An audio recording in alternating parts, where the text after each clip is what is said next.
Hi, I'm James Terrell. On February 26, 2012, Trayvon Martin was brutally gunned down by George Zimmerman. Today I'm going to sit down and have a one-on-one exclusive interview with Sybrina Fulton, mother of Trayvon Martin. She's going to sit down and she's going to tell us her plans for commemorating her son's death and what the community can do to join her in a fight of stopping racial profiling. Coming up on the 3rd anniversary death of Trayvon, when you look back at that particular moment up until now, did you ever think that your life would change so drastically?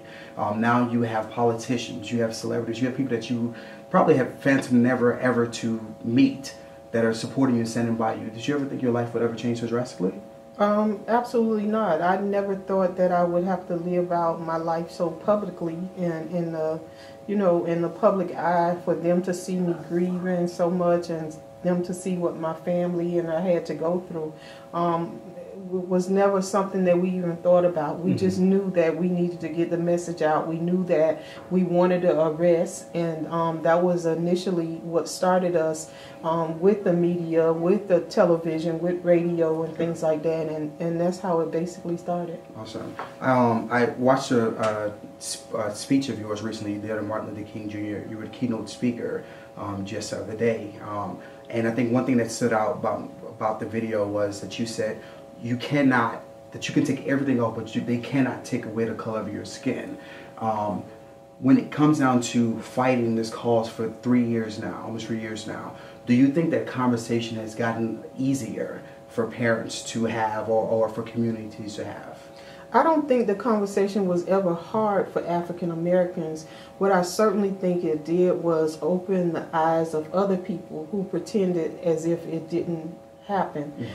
We still have people that don't actually realize that racial profiling and racial discrimination is actually happening because it's not happening to them. So they don't know that it's still occurring. And so you need people like myself to bring that point out, and I call it the ugly truth. Correct. And that's what it is, and I'm not saying anything that's offensive. I'm just speaking the truth. Correct. And I make that point so that they can understand what I'm saying, that of course I can take off my earrings, I can take off my jacket, I can take off my pants, I can take off all of those things, but I cannot remove the color of my skin. And so I just want to bring awareness. I want them to sit and really meditate and just think about that. Yeah. And so that's why I continue to say it, because I want people to think, and once they get to thinking, then they're going to have a conversation and they're going to start to talking about it. Yeah. And that's what's important. Yeah. When before we started this interview, we were speaking about the circle of mothers, something that you do where you bring in 50 mothers from around the United States. Right.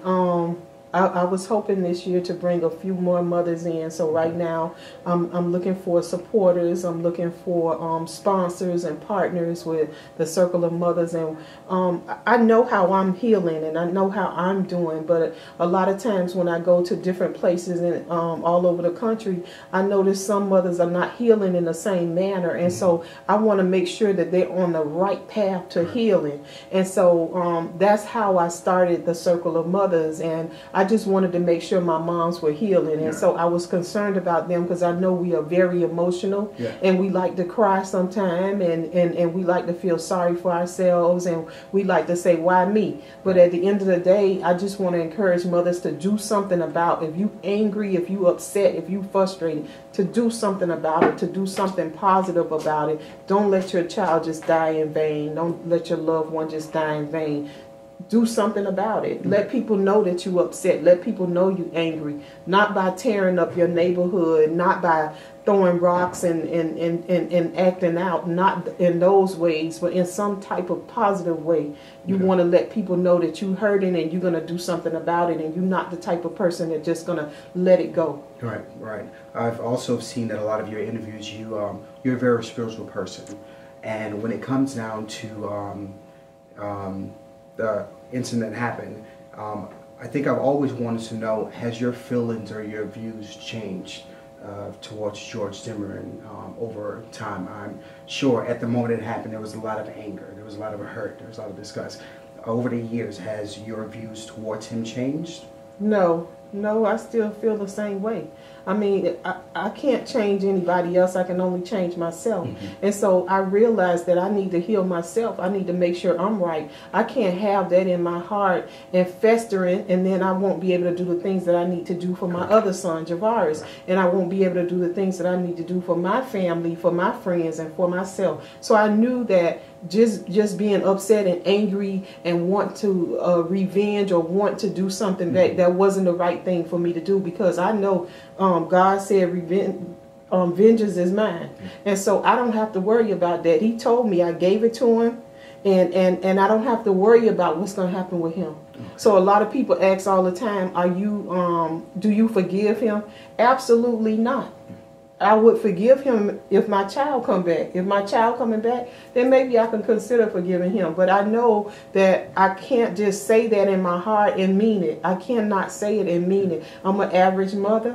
And just like anybody else that's a mother, they know the pain. They know the pain when something happens to their child. So when you're talking about a murder that happens to their child, no, you don't just get over that automatically and say, okay, I forgive the person.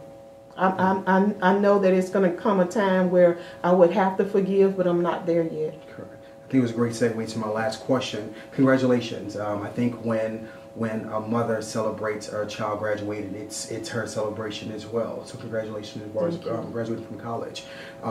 Last question would be, you've been on this fight for Trayvon for, like I said, almost 3 years now.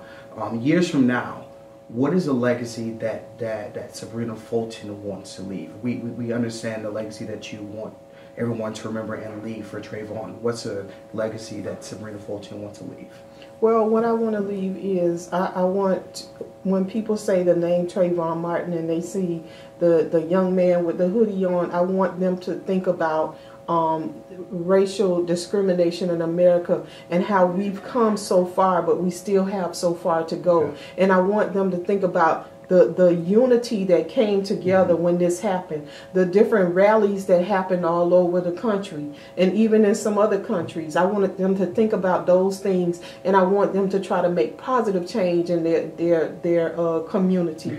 I want people to think about when a death occurs by one person, that it affects so many. You know, and a lot of people don't think about that. They think, okay, it's just one bullet, it's one person, and how that one bullet can affect so many lives. So if anyone wants to join in the fight, continue with the Trayvon Martin Foundation, as well as Circle of Mothers, how can one get in contact with you? How can one basically give a support, even with sponsorship?